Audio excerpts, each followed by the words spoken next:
Hello, everyone, and welcome back to Line Change, the NHL betting podcast from the Action Network. My name is Michael Leboff, and joining me for this episode, our Stanley Cup final preview, our Stanley Cup final Game 1 preview. We'll get into props and all that stuff as well for the series, are Nick Martin and Tim Kalinowski. It is the Florida Panthers and Edmonton Oilers in the Stanley Cup final. As you know, the series line has settled around minus 130, plus 110 with the Panthers being favored. They are the home team. Game 1, minus 137 right now for Florida, plus 114 on the Panthers. The total is sitting at 5.5. Nick, I think this is the right question to ask to get this conversation started on where we see value here. Do you look at this similarly to how we couch the Stars-Oilers series, where a lot of people, I think, thought the Panthers would end up being a bigger favorite against the Oilers, and then we kind of pushed back on that and said, no, this actually makes sense. It does feel a little bit more coin flippy than the narrative going into the Western Conference final was, because that's how I'm landing here. I think that this series line, I've got a bunch of bets that I like, but I think in terms of just a series line, I think it looks right. Yeah, I agree, and I'm with you. I got a lot of bets I like. Not a lot on the series. I think there's a lot that we'll dive into from both sides. I have to lean with Panthers. A lot of people have made the comparison that people are saying a lot of the same stuff that they said before the Stars series, which I think is a really good point and is really true. But I also think the Panthers showed just a little bit better in the conference finals. I think you have to give them a lot of credit. I think the way Bob performed when he did get tough chances is noteworthy. I think their third line started to look really good. The whole middle, or the whole top three units, looked excellent. It's really just that fourth line that I think is going to be concerning. So I still think there are some depth advantages, and people talked a lot, and Oilers media made a lot of posts and really let it be known that their depth did a lot better versus the Stars than people expected. And they did in an aspect of hanging around, but they also, all together, outside of the big couple names, they had 5 goals in the series. That's counting defensemen, everything outside of all their top guys. So it's not like it's something that I think that you can just be that pumped on. And then I think there's a lot of volatility both ways. I mean, it's always scary betting against McDavid and Draisaitl. And then the other thing that I think, and is going to be a big part of the Game 1 handicap, is, so I feel like last series, you heard a ton of people talking about how it was just going to be like a rule that Ettinger would completely dominate Skinner, even though over the entirety of the season, they had nearly identical numbers. Now I think this series, it seems like it's almost been the opposite, where people are writing off, like all of a sudden people are just saying Skinner is completely locked in. It feels like after that Game 6 performance, everyone is kind of putting him right on par with Bob. So that's going to be kind of one question mark for me. I feel like people, it almost seems like more than with regular skaters, people get really like locked into one idea about goaltenders one way or another. And I think it's just like, it's such a dumb thing, because there's so much to do with what goes in the net is just also what kinds of chances they are. And a lot of people will be like, oh, 2 goals on 14 shots, whatever it is. So I think that's really interesting. I still think you have to think the Panthers have an edge. But yeah, that's kind of a long way to get into. I think the series number looks pretty accurate. And I don't hate the Oilers in Game 1. Like, I feel like Game 1s have been pretty volatile. I dove into a lot of them in previous years. But the other thing is, I don't think there's that much home ice being baked into this line either, relative to what we've seen all playoffs long. This is actually one of the ones that I think has kind of the least. You look at the series line, it's minus 135 most places. So it actually feels like they're really not giving much home ice advantage the way they have been. So that's another thing that kind of keeps me off a side in Game 1. Nick, the guy who bangs his fist about home ice advantage, huh? Well, I mean, it doesn't exist. That's the whole point, though. It's been very easy to point out all playoffs, and like, credit to us, we said in our Game 1 of the playoffs preview that like this is the way it would go, and it's been way more important than I've ever thought to just bet road teams. But yeah, I mean, it's pretty easy to see in this one that there isn't that much home ice when you, like, most of the times we've talked about this, the series line will be drastically different than the Game 1 line, and this one they're pretty on par.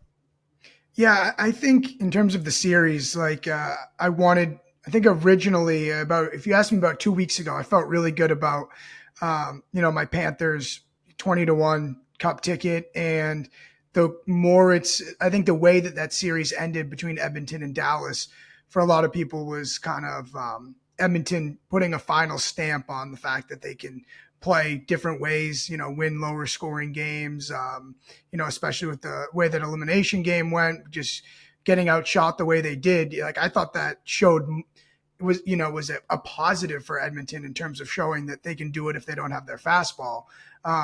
And so that was like, to me, concerning, because I think that's the way it's going to have to be against Florida. And then also too, Nick, you talked about the depth and all that, but it's still in a way super unpredictable, because like Edmonton can surely, like, their stars can still get theirs, and it's really about holding serve when those guys aren't on the ice. And if you just look at the way their points in the playoffs have been distributed, like, it's still Draisaitl, Hyman, McDavid, Bouchard. So, and which could still be too much for Florida to handle if they don't have their guys clicking at an elite rate to compete with them. To me, I think this is going to go long. I'm going to give out that bet again. 6-0 betting it this playoffs. Let's make it 7 over 5.5 games, minus 188. I think I've said it a million times. If you're a new listener, because it's a Cup Finals, it's basically a better value than just betting series to end in 6 and series to end in 7 separately. This is the way that you can. The books hide juice in various different ways, and this is kind of the way that you can get around that. I know you got to soak the minus 188, but I definitely think this is going more than 6+ games here. And also too, it gives you kind of an auto bet in games 4 and 5 as well, of rooting interest. So that's going to be my first bet on the series itself here. Yeah, I guess if it ain't broke, don't fix it. Okay, like you, Nick, I lean toward. I think the Edmonton Oilers are a good bet for Game 1. Let's get into Game 1 now. I think that, as you said, like if we're viewing this series as a coin flip, you look at a lot of projection models. It's as well, like they're spinning this thing out as a coin flip. I do think that it looks a little long on Edmonton at plus 115. I think with the volatility, not just of a normal Game 1 of a series where these two teams are poking each other, trying to figure out how downloading information, all that. You have to add in 2 other things, which is completely different conferences. So these two teams are very unfamiliar with one another. And you also have to consider that these teams have had a week off apiece. And they're dealing with all sorts of, media stuff and all that. I think it's just going to take some time for this series to get going, for us to figure out like what kind of path it's walking down. I do also think that lends to a pretty stodgy first, and this is another bet that's treated us quite well over the course of these playoffs. I like to bet it, like bookend it in playoff series this season, which has been the first period to be 0-0 to end scoreless. You can get that right now at plus 380, and I think so. Consider that Game 6 against the Rangers, this bet closed around some places plus 290, plus 310, so you're getting close to, like, let's just say, call it 70 cents of better of a price for this one. And I actually don't know if this series is going to look all that dissimilar from Rangers versus Panthers, because of what these two teams are going to want to do. Florida wants to keep it a 5-on-5. They want to get to work on the forecheck, work their way towards scoring chances. Edmonton wants to do the opposite, try to get chances going and some pace going the other way. So I do think with those two clashing styles, it could take some time for either side to settle into this. I think it's going to be pretty tight that first 20 minutes. I think plus 380 is a really good number on 0-0, Nick. So I like the Oilers. I like first period 0-0 plus 380. Okay, well, we're in a little bit of disagreement here. I actually thought the game total opened too low. I was all over the 5.5, open at minus 105. It's still minus 118. I think it's a good bet. Game 1s of the Cup Final have actually averaged really high, and I think that, not that I'm basing my whole handicap on that, but I think a lot of the reasons why could also hold true in this one. Over the last 7 Game 1s, we've seen an average of 7 goals. The lowest total was 5. And now we're talking about an Oilers team that I think a lot of the way that series went versus Dallas did have to do with the way the Stars played. And I think the way that Edmonton hid some of their flaws is going to be particularly tough at the start of this series. Like we've seen in a lot of series across the board this playoffs, defenders have a harder time with aggressive forechecks early on in the series and then start to struggle later on. I think maybe we could see one or both goalies struggle off a layoff. I think we might see some lesser puck management. I think that there's a pretty good chance we'll see a higher amount of power plays. And I also think that in particular, I wouldn't be surprised to see the Panthers power play have a good series. I think that the Stars kind of seemed like they didn't have many adjustments. I thought that their power play just looked pretty flat. And the power play is one area of the game where I really think more than anywhere else, good offense wins out. Like if you do a lot of the little things well, it's just going to lead to goals. And I really don't think the Stars looked all that sharp on the power play. I know the Oilers' penalty kill has been really good. I think that's going to be the one thing entering this series that swings around. I think the Panthers penalty kill is going to find, or Panthers power play is going to find some success. And I also think the way the Panthers like to kill with a really aggressive 1-2-1, I don't know how much that's going to work overly well because Bouchard and McDavid are both so good managing the puck on the wall. I think when they get pressed, they're going to do a good job getting it down low, and then there's going to be plays there. I think Draisaitl also sets up, and who knows, maybe the Panthers will shake up their kill. That's always possible. But I think the options they have with Draisaitl on the far side and how aggressive they like to be on the wall could pose make this a pretty bad matchup. I think the Panthers are kind of going to need to really shake up what they have done on the penalty kill to succeed. So I think 5.5 looks a little too low. I'm not seeing this one being the nail biter that we've seen like in a lot of these late games. And this has really worked out for us this playoffs, just playing overs early in series, unders late in series. And I think 5.5 for an Oilers game here is just a good number. Yeah, Nick, I bet that immediately as well because of, those trends that were really strong. I did some research on it a couple pods ago, which just was like games 1-4, overs 5-7, under.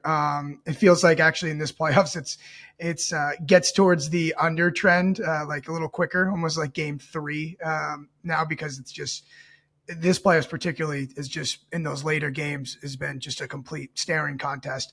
But I feel the same way about the power play because, Dallas did not score a power play goal. And so Florida can only go up from there. And we're talking about a 5.5 total, those power play goals are crucial. So I look at that and I feel the same way. But Lieboff, I don't think that a low scoring first period, possibly under the 1.5, 0-0, means that the game itself can't still go over. So I don't even think those are two completely contrasting takes there. If you want to agree. Really build something fun, you could go with the first period under and then game over. And, our guy, shout out Nick Giffen, loves the reverse correlation when we're talking about those. Yeah, no, I would agree. I think it's mostly for me about like the first 10 minutes. Yeah, these two teams gave up one power play goal combined in the conference final. That's correct, right? Like the Panthers and they're both on this historic penalty killing streak. I can't remember the exact number, but it's like the two teams combined are clipping at something like 96%. Rangers had one power play goal, correct? Yeah, I think they had like 1 for 15. So that's something to keep in mind. Okay, so you guys like the game total over. I like the first period under. I like the Oilers in game 1. Not too much on the series money or the series prices, but I do have some series props that I want to get into. We'll talk leading goal scorer markets, talk a little Conn Smythe, that stuff here. I'll get it started. To lead the series in goals, this is a very fun group of players to kind of break down because there is just an insane amount of scoring talent at the top. Reinhart, Hyman, Draisaitl. When you can throw McDavid in there, obviously, then you got like guys like Verhaeghe, Tkachuk, and Barkov, who are if they ended up leading this series in goals with like 5 or 6 at the end, none of us would be shocked either. The one guy who I've landed on here, and this number's outdrifted to 75-1, is Anton Lundell, and a lot of things would have to go for the right way for him to win, obviously, at this price. But one of the things Paul Maurice did in that Eastern Conference final that ended up paying dividends was taking Vladimir Tarasenko off the first line and dropping him down to play with Lundell and Luosterainen, and those three combined to be a pretty big force against the Rangers. Lundell had the game-winning, or de facto game-winning goal, I guess, in Game 5 because Bennett scored the empty netter. Then the Rangers got one really late. Then Tarasenko scored the series-winning goal. Those three guys really played well together. And Nick, you touched on the depth, right? I think in this situation, we're looking at Barkov and McDavid going up against each other, then the two second lines going against one another. So I actually think there's a really feasible path for this Lundell, Tarasenko, Luosterainen line to have a lot of success against the Oilers' bottom six and be a pretty big reason why, if the Panthers do win, that they get there. And frankly, I just think Lundell's really good. This line, they crashed in the net. Tarasenko is someone who could get the puck, funnel it towards the front of the net. So I think it's 75-1. If the scoring gets spread out as much as these odds kind of imply, right? Everyone, it's like Hyman, Reinhart, McDavid, Draisaitl, Verhaeghe, Tkachuk. Nobody's. You can't just, one guy's not going to score all the goals in the series. So it could end up being a situation where these guys all have great series and they're all sitting on like 3 or 4. And if Lundell can get to 4 or 5, I think this one has legs as a long shot. Obviously, it is a long shot for a reason. If I had to pick anyone at the top of the board, it would be Draisaitl at 6-1. I think that behind Hyman, the fact that Reinhart and Hyman and McDavid are in the series, and even Verhaeghe and Tkachuk is allowing us to get a Draisaitl number that we would very rarely get in this situation, Nick. Yeah. I'll throw this out because I wanted to get it in my Game 1 speech, but I had to roll it over there before it got to 10 minutes. But I still had 2 more Game 1 things I wanted to get into, and it does kind of tie in with what you said. I like Evan Rodriguez to go over 1.5 shots. He's been pretty impactful all playoff long as well. I thought he's really noticeable versus Boston, and he's still averaging quite a few shots last series. And like you said, he's now on the Tkachuk line, which I really like here. And I think more than even the Rangers, that second line could actually do some damage depending on how they get used and depending if they get some matchups against anyone but Bouchard and Ekholm from the back end. So I think that -140, that's a 60-minute line, is worth a play. And I also like Forsling at +750 to score in Game 1. I think that, like I said, it could be fairly high event. He's got 4 goals this playoff. And if anything, I feel like if you've watched his entire playoff, it's not like those have just been fluky point shots. He's absolutely had 4 very legit goals, and he's getting that many chances. So I think +750 is a pretty good number to take on Forsling in Game 1 for a sprinkle. And in the series goal scorer, you said it, I think Draisaitl's by far the best out of the chalky options. His playoff goal scoring production is just unreal, and I think it's so hard to take away what he does more than anyone else. He works so well in tandem with McDavid, and yeah, there's an argument to be made for Hyman given the way the whole years went, but I would rather look at Draisaitl's overall playoff repertoire and what he's done there. So I think that Draisaitl's my favorite goal scorer from the series for sure. Yeah, I agree. That number stuck out to me at 6-1. And also too, he's +175 anytime goal in Game 1.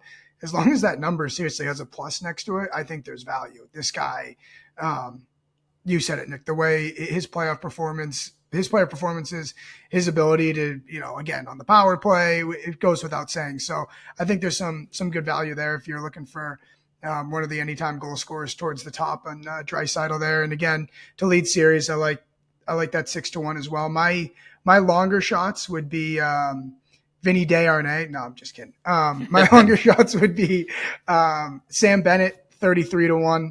I actually bet him last series to lead in goals 30-1, and I forgot to even mention it. It was just like a little sprinkle before the series started, and I wasn't even invested in it because I kind of felt like it was too much of a long shot to even keep my eye on, and that empty netter solidified it. So that was a good one. I'm just going to go back to the well there with Bennett. I think that especially on the Florida side, the scoring can be super spread out. And if you feel like Florida is going to win the series, maybe, that's kind of the route. They're able to shut down the Oilers in some way. spread out the scoring with Bennett there at 33-1. So that would be my towards the top. We're all in agreement, and then the long shots we're all pretty much looking for the same thing.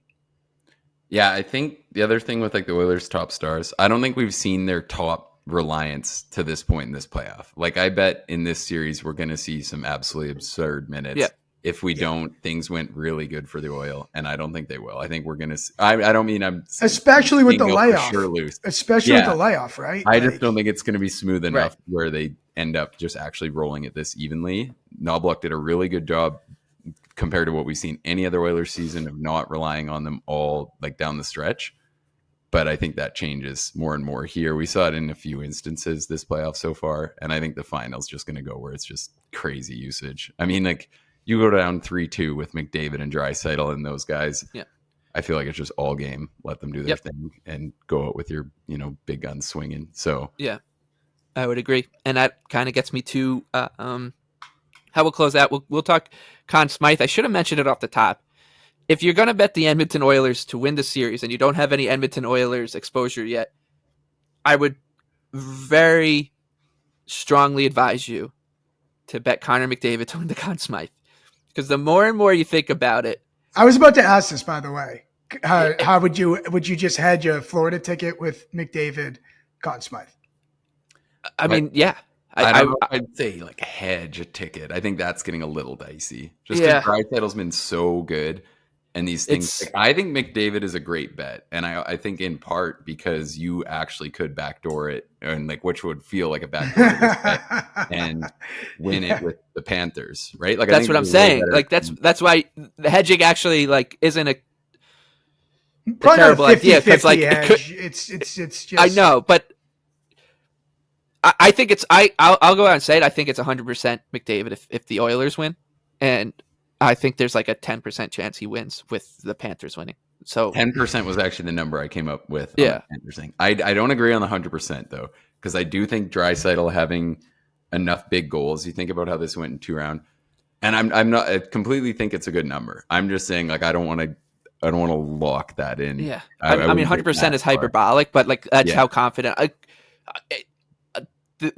shouldn't say 100% because there's a chance he gets hurt game 1, right? Like, but it's so close to being a direct correlation, I think, at this point that I would say that if you're betting the Oilers to win the series and you're not just betting McDavid, it's you're passing up some serious value for a couple of reasons. It's a legacy situation. The Canadian media is not, or I shouldn't say the Canadian media. The hockey media would have some serious. It would set itself on fire if they didn't vote McDavid Conn Smythe winner if he wins his first Stanley Cup, because he's already pacing the NHL in points. If the Oilers win, it's very likely that he adds to that total and wins, laps the field. He has a big series. It's his first Stanley Cup. Like there's just too much pointing to this happening if the Oilers win. And as we were saying, like I still think that there's like a 10% chance that this goes 6 or 7. McDavid is lights out good, and the Panthers just win. Because of they get beat down the roster, and the media still is like, you know what, McDavid, it's not crazy to think like he could post a gaudy total here and do it. So, I have a pretty Panthers too, right? Which would help him. And he's Connor McDavid, like he's not. This isn't. Let's just say it's like Artemi Panarin in this situation where he had like a little bit of a lead in the scoring, and I guess that's a bad example because of Shesterkin. So, but like put in any other player almost in the league and say like, yeah, they're leading the Kessel field in points.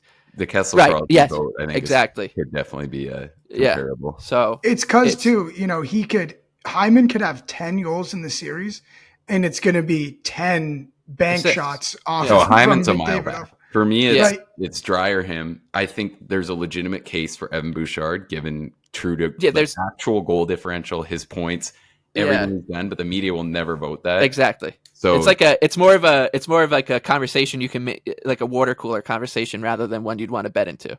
Right? You could say like he deserves to be in the running. If there was nominees, he would be second. You think it's about as strong of a narrative in his favor type thing as we've seen in a long time, right? Like it's I think the Crosby situation and the Ovechkin one is a right, good one too, right? Like I can't give you that one. Ovi had all the big goals. He had so many big goals. Yeah, that one. but there was no. I would. I'm I'm not saying selling him going short, but going like going in, into the series, right? Like there was no way that the Capitals weren't winning that Stanley Cup with Ovechkin not getting the Conn Smythe. I feel like even with Kuznetsov playing, it was close. The vote was pretty close.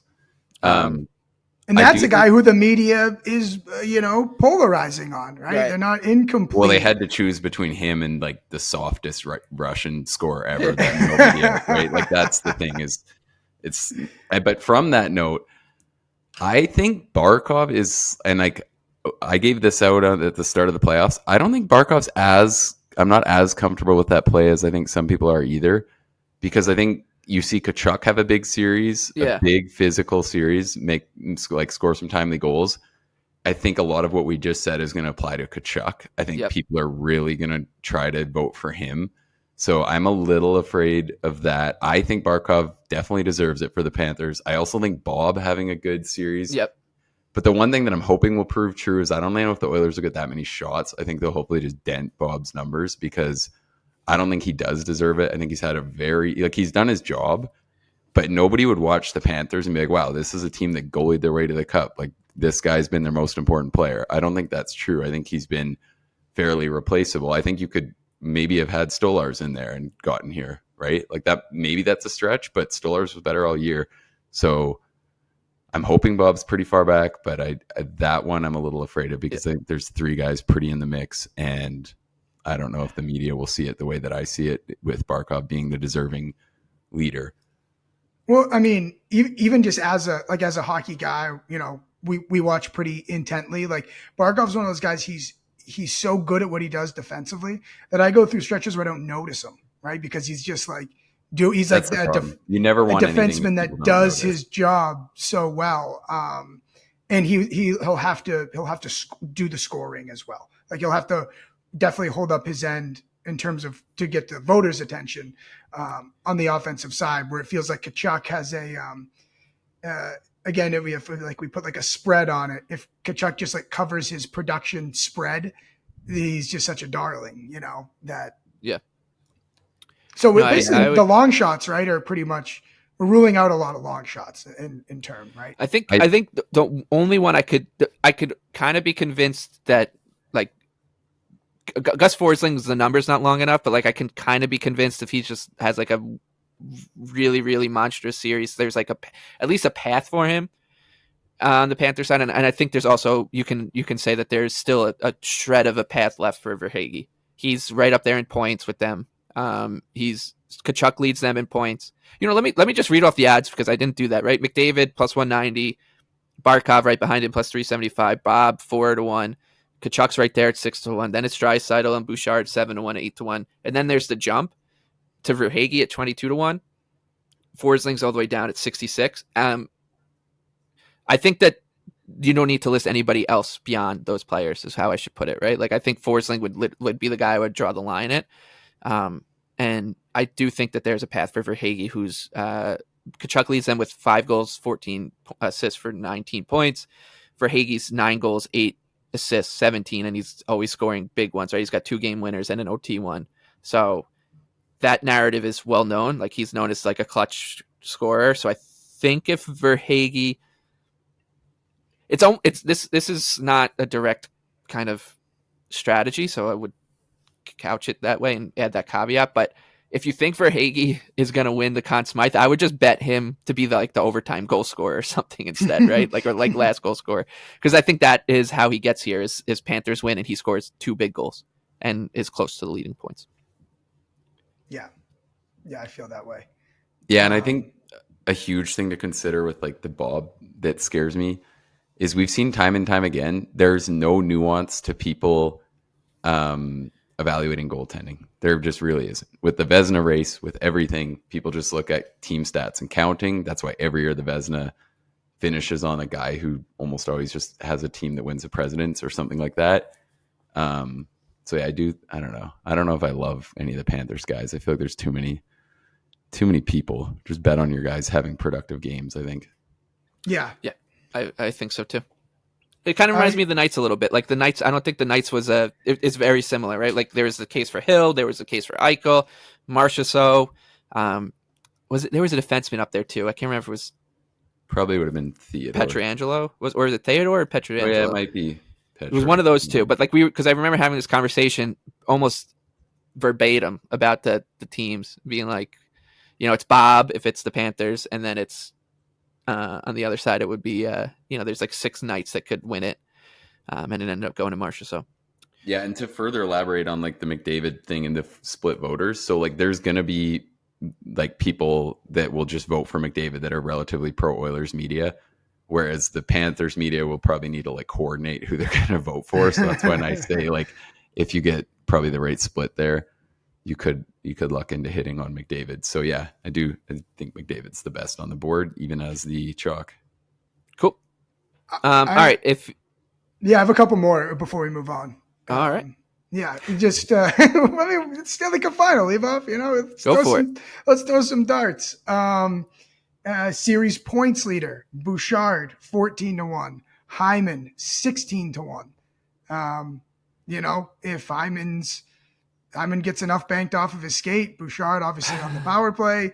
Hyman's family's rich, so maybe that has something to do with it. And also too, Nick at -115, the bet that you have liked series and series again. Draisaitl to out more goals than McDavid in the series. Draisaitl see a -115 out there, so I like that one as well. McDavid feels like he's been in pretty much all-out dish mode. Don't tell that to Miro Heiskanen. Yeah, I was just going to say, that first period under for us in Game 6. Yeah, that's okay. All right. If you guys had to pick your favorite bet, whether it's Game 1, Conn Smythe, whatever it is, real quick, going into the Stanley Cup final, what would it be, Nick? I'm going to stick with the over in Game 1. I think that 5.5 is pretty low, and that a lot of that total just has to do with the way the last 2 series went, specifically at the end. But I think there's some arguments that suggest there should be some goals in this one. Tim? Over 5.5 games in the series, -188. Okay, I'll go Draisaitl 6-1 to lead the series in goals. Okay, that does it for Game 1. We'll be back recording Sunday ahead of Game 2. So until then, good luck putting together your Stanley Cup bets. Thank you for listening. Please rate, review, and subscribe. We'll be doing some episodes kind of in and out of the series as well with our partners over at the Daily Face-Off, kind of more just big picture stuff as we get ready for the offseason. So keep an eye out for those. For Nick and Tim, I'm Michael. Best of luck with all your bets for Game 1 in the Stanley Cup final.